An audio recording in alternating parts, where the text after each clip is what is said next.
an investigation is underway into alleged prostitution happening at 4 Northwest Arkansas businesses and 3 residences. 5 News reporter Claire Everbach has been digging into the allegations. She's live outside the Bentonville Police Department now. Claire, what are you learning from investigators tonight? Morgan, Bentonville police say that it involves 4 massage parlors, 3 in Bentonville and 1 in Rogers. Police haven't released any information about the residential addresses, but right now they're looking for anyone who might have insight into what could be happening. Bentonville police are part of an ongoing investigation involving prostitution and promoting prostitution. Chief Deputy Prosecuting Attorney for Benton County, Joshua Robinson, says the parlors in question show multiple red flags. This is one of those problems that sort of happen in plain sight. He says that's often the case with investigations involving prostitution and/or sexual assault. One thing that we look for in illicit massage investigations, and that's one form of human trafficking, whether it's going to be involuntary servitude or commercial sex. That with those types of businesses, they are oftentimes associated with organized crime, and there are many times systems in place for housing and or transporting these girls that are taken. Robinson says these operations are usually not small or random, but part of something bigger. It is a well-organized, well-structured and planned organized crime business. No arrests in this investigation have been made so far, but Robinson says by sharing what they have, it sends the message that operations like this have no place in Benton County. All locations have been searched, but nothing has been released in terms of evidence obtained at those locations. Again, anyone with information is asked to call Bentonville Police. Live in Bentonville, covering news where you live, Claire Everbach, 5 News. Thank you, Claire. Fort Smith police say there was no evidence students were in danger after a bomb threat today. The threat involved specific school buses. Staff evacuated those buses and contacted police after receiving the threat, and officers quickly investigated and cleared the scene. Well, right now at 6, we're hearing from Tawnytown Mayor Angela Russell after a judge ruled that she misused city funds to pay a private law firm during a legal battle over the expansion of the Ecovista landfill. 5 News reporter Bo Russell talked with her one-on-one today, and also the attorney who filed the suit. And Bo, what are they saying? Morgan, well, Mayor Angela Russell tells me the money was spent on behalf of the city's citizens, who are also part of that suit. However, the attorney who brought the suit against her argues the spending was a violation of state law. This legal battle centers on a payment of $15,000 made from Tawnytown city funds to the Richard Mays law firm. The firm was representing 18 residents, including Mayor Russell, regarding their opposition to the expansion of the Ecovista landfill.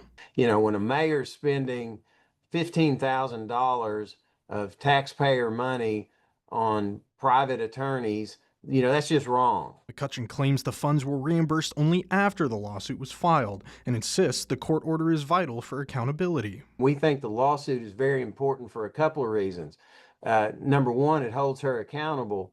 Number two, it's a court order declaring that she violated Article 12, Section 5 of our Constitution. Mayor Russell acknowledges the May law firm was hired by citizens while the city itself hired a separate firm. She says she paid just one bill to the Mays firm with city funds because she felt the work, including background research and depositions, benefited the entire community. I felt that it was very important that the city pay a portion of the payment because he did some of the work. My city my assistant and myself went to Little Rock. We met with him.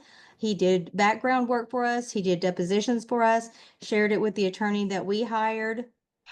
And I felt that it was on behalf of the citizens. While Mayor Russell admits she paid the single bill without permission from City Council, she denies using city funds for her own legal defense. I was personally not being represented by Mr. Mays. After reimbursing the $15,000 to the city in November of 2024, Mayor Russell paid $1,500 in attorney fees. I paid his attorney directly the $1,500 to protect the citizens of Tawnytown from incurring potentially thousands of dollars in legal fees and to resolve the matter swiftly.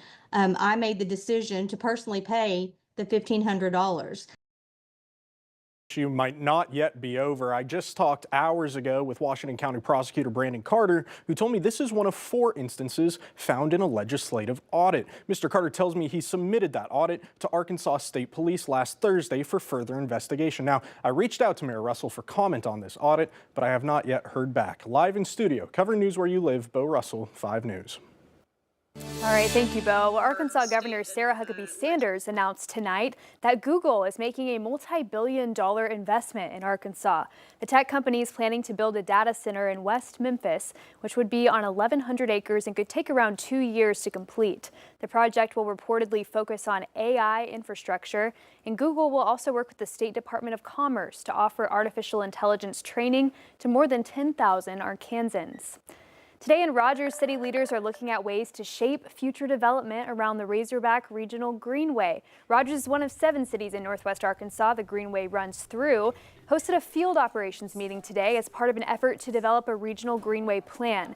Consultants with the NWA Regional Planning Commission were on hand, sharing ideas about how cities can leverage the trail to guide development and create more connected communities. The segment in Rogers is going through an area where we're experiencing a lot of development, so we see it as an opportunity to kind of take a closer look at that area and find out how we can leverage it to make it more useful for everyone and achieve some of the goals we have. Oh, you're good. Officials say this is just one step in the long-term planning process. Once the regional framework plan is finished, each city would create a more detailed sub-area plan. Well, Arcega's is closing its Fayetteville location in the Mill District. The owners tell us it was purely a financial decision, and all other locations like the drive-thru on MLK and the cafe at Church and Center Streets will remain open. Arcega's says they're also looking into opening a new cafe where they can continue to host events. This has been a gathering place for a lot of people. We've had weddings here and memorial services. It goes past just feeding people, brunch. It's been a community space. And that's why I say it's bittersweet, because I love coming here, I love working here, and I'm surely going to miss it. Arcega's last day in the Mill District will be October 19th. A gluten-free bakery with new owners is expected to move into the old location in the Mill District. The new occupants also plan to still use Arcega's coffee.